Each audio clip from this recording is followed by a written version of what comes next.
Voice referendum has failed badly, being resoundingly defeated in the vote. This was not necessarily unexpected. After all, most polls were pointing toward this outcome, albeit with some variation across pollster. The interesting thing is, however, that the Yes campaign seemed to have everything going in its favour. It had high-profile support, including from 13 of the largest 20 companies in Australia. It had the backing of sports codes and faith groups and myriad politicians. It had generated many millions of dollars worth of funding, vastly more funding than the no side of the referendum. And it really begs the question, how did it all go so wrong? Why did the Yes campaign fail, even though it looked like the deck was stacked in its favour? The overarching problem to my mind is that the Voice was perceived as bad policy, and it was sold badly. Of course, you might believe that the Voice was good policy. However, a majority of voters seemingly did not, and I'll come back to some of the possible policy failures later on. Now, different voters voted no or yes for different reasons. There isn't a one-size-fits-all reason for why people voted in a particular way. However, we can identify several issues which likely coalesced to give rise to a no victory in the referendum. And if you've got any thoughts about why the Voice failed, well, do let me know that in the comments below. The first issue is that the Yes campaign simply couldn't get its story straight. Its messaging was sloppy. There were mixed messages, and this helped to undermine the Yes camp's own case. Anthony Albanese claimed that the Voice was a modest request, a gracious gesture, an outstretched hand. However, Megan Davis and George Williams also indicated that it was a structural reform that would bring about a redistribution of power. Which is it? Is it a modest request that isn't powerful and is merely an advisory body? Or is it a structural reform? Those are mutually exclusive outcomes. Anthony Albanese claimed the Voice was not about treaty. However, Linda Burney is recorded on video saying that it is. In terms of treaty and agreement making, it seems to me that with the establishment of Voice, that is a vehicle to negotiate a national treaty with. So there has to be a body to negotiate a treaty with. And that's why the Voice is so important. These are mutually exclusive outcomes. Furthermore, voice architects, such as Megan Davis, suggested that without a voice, treaty is vulnerable, implying that voice leads to treaty. The Uluru Statement, which Anthony Albanese endorsed in full, suggested that a Makarrata is the culmination of our agenda. That is in the one-page version of the Uluru Statement. The government is already funding money toward a Makarrata Commission, which it seemed to assume would be necessary if the Voice were ultimately to succeed. So you're seeing the government talk out of both sides of its mouth. The Yes campaign couldn't get its story straight about what Voice meant for treaty, and they kept sending mixed signals. The problem with all of this is that voters stopped trusting the Yes campaign. Voters would see one person say X and another person say Y and contradict that person. You would see mixed messages. This undermined goodwill because people felt they were being misled and deceived. It also harmed the assertion that if voters don't know, they should go and find out, because voters would try to find out and they would get mixed information, which is why they ended up being so confused and why they asserted that they didn't know what the Voice referendum would entail. The next and somewhat related issue is hectoring, arrogance, and superciliousness. Parts of the Yes campaign came across as rather arrogant and dismissive. Now, certainly there were very good faith Yes campaigners, people who didn't treat No campaigners like mugs. However, the problem is, many high-profile ones appeared to do so, and appeared to feel as if they were above needing to answer questions. If you want to convince people, you need to explain your side of the case. You need to explain your position, and you need to explain to them why their preconceived notions aren't necessarily correct. It isn't good enough to tell them that they're wrong. It isn't good enough to tell them that a particular thing will happen. You need to explain it to them. If people are concerned that the Voice is going to be powerful, you can't merely say the Voice is advisory. That's not convincing. You need to explain to them why what they know about the Voice's powers are not necessarily correct. Now, to my mind, the Voice will have power, and hence why I was not convinced by many of the arguments put out by the Yes campaign. You need to explain things, walk people through your logic. You can't just tell them what the outcome will be. Telling them to trust the experts, or that the information is out there, simply isn't going to do the job. The Yes campaign in so doing appeared to be a little bit condescending. and appeared to embody the worst attributes of progressive identity politics, a seeming self-assured smugness that believed itself to be so evidently correct that it was above question. Anyone who raised questions was simply told to Google it, or they were accused of spreading misinformation or of listening to misinformation. They were told the information is out there. But where? Who knows? Because if you were to search for that information, you would, like I said, come up against contradictory information from the Yes campaign itself. If you looked for the information, you would find inconsistent and incompatible answers. This arrogance is probably best typified by Marsha Langton's remarks that parts of the No campaign were racist or stupid. Now, she was quick to clarify that she wasn't calling No voters racist or stupid, but one does wonder if that's a distinction without a difference. Presumably, she also thinks that people who buy into the No campaign would therefore be supporting racist or stupid rhetoric, which would make them racist or stupid, you would think. Furthermore, Noel Pearson, another high-profile campaigner, had once said that Jacinta Price was descending into a redneck vortex. Again, name-calling, which doesn't help the case. Later on during the campaign, he started to try to become warm and fuzzy. However, he was just wheeling out platitudes that simply weren't convincing. There's also been the debacle over censorship, either direct or indirect, which has turned people off the Yes campaign. For example, RMAT Fact Lab attempted to fact-check Peter Credlin over the length of the Uluru Statement. However, the fact-check itself was rather dubious, and they came under fire for bias. Megan Davis, one of the leading Yes campaigners and the co-chair of the Uluru Dialogue, criticised in an now-deleted tweet ABC for platforming No campaigners. Strangely, she seemed to accuse the ABC of bias because, quote, it just continually platforms the No campaign, which would be news to anyone who actually watches the ABC. She seemed to realise this was probably a little bit off and not great campaign tactics, hence why she deleted the tweet. But again, it's just part of a broader narrative. It's made the Yes campaign look censorious, and it undermines trust, and will be a key contributor to the Yes campaign doing so badly in the referendum. The corporations also only made matters worse. Only 29% of Australians actually wanted corporations to get involved in The Voice. This obviously means that Australians weren't on board with being told how to vote by CommBank or by Westpac or by ANZ. They simply wanted the corporations to stay out of it. Company directors were using shareholders' money to go and make a political statement. For the shareholders, this looked rather bad because it looked like the companies were wasting their money. For the employees, it also looked like the company was telling them how to vote. Employees don't really like being controlled by their corporate overlords, with their corporate overlord telling them to vote in a particular way. It made them look controlling. And when you've got one side of the campaign that looks controlling, people are going to vote against that campaign because they're going to vote to try to send a signal to the people that are trying to control them. The corporations made things worse by getting involved. That was probably not their intention, but it was certainly the outcome. When you put this together, it means that no serious attempt was made to answer No voters' concerns. This then leads me to misinformation. The Yes campaign was plagued by misinformation. Now, while the Yes side likes to complain that misinformation might have been why The Voice was failing, they are only correct because it was their own misinformation that was creating the problem.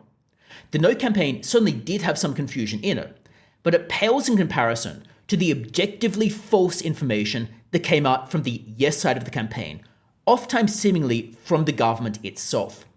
Let's take an example. The Yes campaign likes to claim that The Voice would have been merely advisory, and they also like to assert that anyone who claims otherwise is spreading misinformation. However, the Yes campaign was simply wrong. I've covered this in prior videos, but The Voice would have real power, and this is due to an implication of how The Voice would operate.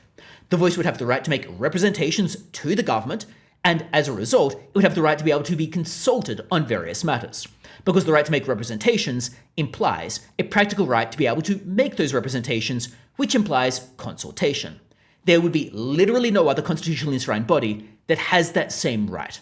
This means the government would only be compelled to go and consult with and seek representations from The Voice. No other party, no other countervailing views.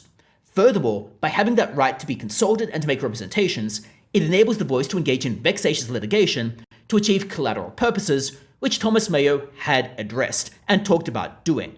It therefore means The Voice would have real power, and it would also not necessarily be another entity to offset the viewpoints being put forth by The Voice, and therefore The Voice could control the narrative. That is implicit, albeit slightly indirect, power that The Voice would wield. This is in addition to all of the concerns that Nicholas Aroni made about the Voice's representations expanding Parliament's legislative ability. Therefore, you end up with a rather powerful voice body. Its influence is clear. However, the Yes campaign and Anthony Albanese kept saying that it was merely advisory, which to my mind was outright misinformation. The Yes campaign also claims that any talk linking voice to treaty is misinformation.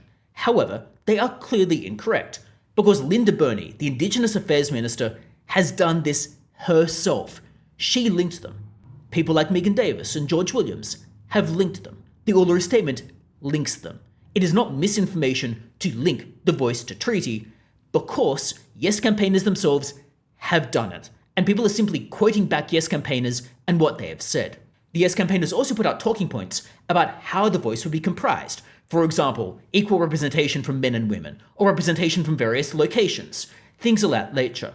However, that again is false information. It is objectively verifiably false, because any of those things, such as the composition of the voice, could only be determined by legislation. And this has two implications. First, the government simply has failed to provide that legislation. It has willfully not provided legislation. Therefore, we don't know what the government intends for the composition of the voice. Second, that legislation could change over time. Therefore, even if the government presently intends to do X, it could decide to do Y in the future, potentially next year or even next month. There would be no guarantee the voice would be comprised in a particular manner. And therefore, going around putting out talking points saying there'll be equal representation of men and women on the voice, that's objectively incorrect. This is like telling you that the grass is blue, and when you know it's green and point this out, you're accused of disinformation. It is clearly disingenuous. It is linguistic gaslighting. People became frustrated with this. I became frustrated with this, because it made the Yes camp look dishonest, and was likely one of the reasons people were really turning on the Yes camp. This then leads me to the issue of vagueness and complacency about the nature of the voice. There was the common refrain of details, give us details. Now, this was quite commonly asserted as a problem in a lot of the polling. People craved information about the voice and how it would function.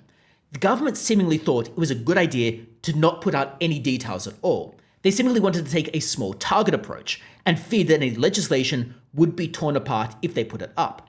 Now, to some extent, I have some sympathy for the government's argument here. Of course, legislation can change at any point after the referendum, so it isn't necessarily apt to look at the legislation itself. Rather, we should focus on the constitutional provisions. But that then gives rise to the underlying problem, which is that the amendment text was badly framed. It was so broad and to some extent so vague that there were myriad possible pieces of legislation that could come into being, and this made people concerned. So the text in the amendment should have been a lot tighter, because the government's legislative ability is under the Constitution, and if the Constitution gives power, the Parliament can't go and take it away. The government took a maximalist approach to the voice, but in so doing, it created a voice body that would be so broad and so far-reaching that it was unpalatable to the general population. This then leads me to the issue that the voice was also bad policy. Slick marketing was never going to resolve this. The Yes campaign liked to say, if you don't know, find out. Well, people did find out, and they voted no. So let's briefly look at some of these policy failures. Well, the first one, like I've indicated, is the voice would be a powerful entity. It would have the ability to make representations to the government, and also therefore the implicit right to be consulted on myriad matters. Coupled with this is the right to litigate if they felt they weren't consulted or if they alleged they were ignored. That litigation right can be used vexatiously, like people like Thomas Mayo have suggested. Therefore, you end up with a rather powerful voice body that does in fact have real power that it can operationalize. It would also be the only constitutionally enshrined body that would be able to make those representations, which would enable it to control the narrative. People also saw this as somewhat discriminatory, because it would appear to give power to only one subset of Australians. This is in addition to the concerns I mentioned before from Nicholas Aroni, that the Voice's representations could then enable the Parliament to legislate on those representations, thereby expanding Parliament's inherent legislative ability into areas where it did not heretofore have that legislative authority. This therefore would give significant power to a voice, significant power that accrues to one subset of the population. This therefore makes the voice look discriminatory, which is the type of policy that was always going to have a major problem succeeding. The policy also didn't have clear support from all Indigenous Australians. The two leading no campaigners, Jacinta Price and Warren Mundine, are Indigenous, and this therefore really blew a hole in the argument that no campaigners were racist or that all Indigenous Australians wanted the voice, when the two leading no campaigners are Indigenous. There was a poll floating around that 80% of Indigenous Australians wanted the voice, but that was a very old poll on a small sample. By contrast, more recent polls suggest that that number is much lower. If that 80% were ever accurate, it certainly wasn't by the time the referendum occurred. And therefore, it wasn't actually even clear that the voice would achieve what it set out to achieve. There were concerns from some Indigenous Australians that the voice would be full of inner city elites, and those inner city elites would simply trample over more regional areas. It would create a facade that they were being listened to when in fact they weren't being. There were also broader policy events and potentially own goals that played into the bad result for the voice. For example, in Western Australia, there were the cultural heritage laws, which were incredibly unpopular, to the extent the government was forced to promise to repeal those laws and raised fears those might be pursued at the federal level. Those concerns spread out of WA into the broader Australian electorate. In Queensland, the government was pursuing a treaty, and that was seemingly very unpopular with, again, the electorate. In New South Wales and myriad other areas, there were concerns about native title, potentially over prime areas of real estate, and the concern that that might be turbocharged if the voice referendum were to ultimately succeed. All of these factors made people concerned, and whether or not those concerns were well-founded, people became even more hungry for details and even more in need of reassurances. And those reassurances simply weren't forthcoming in a persuasive way. We should also acknowledge the contributions of Jacinta Price and Warren Mundine and all of the other no-campaign volunteers. Jacinta Price and Warren Mundine were able to clearly and precisely take apart the problems with the referendum and with the amendment text. They were able to articulate the problems with the voice. They stood in stark contrast to people like Anthony Albanese or Noel Pearson, who often spoke in emotional platitudes, which simply weren't convincing because they didn't answer people's questions and they weren't precise and direct enough. The No campaign did a lot right, and this enabled them to capitalize on all of the mistakes that the Yes campaign made. The voice therefore failed. The voice failed because it was a bad policy that was marketed badly. The Yes campaign had disproportionately high resources, and it still failed. It frittered away millions of dollars. The only silver lining, if there is one, is that Australia has now sent a clear sign that bullying, hectoring, or duplicitous marketing simply won't get a political campaign across the line. The government can't go around gaslighting the populace, and if it tries to do so, it's going to fail. That, at least, is a silver lining. But if you've got any thoughts about why the voice referendum failed, do let me know that in the comments below. I'd be interested to hear your views on it as well.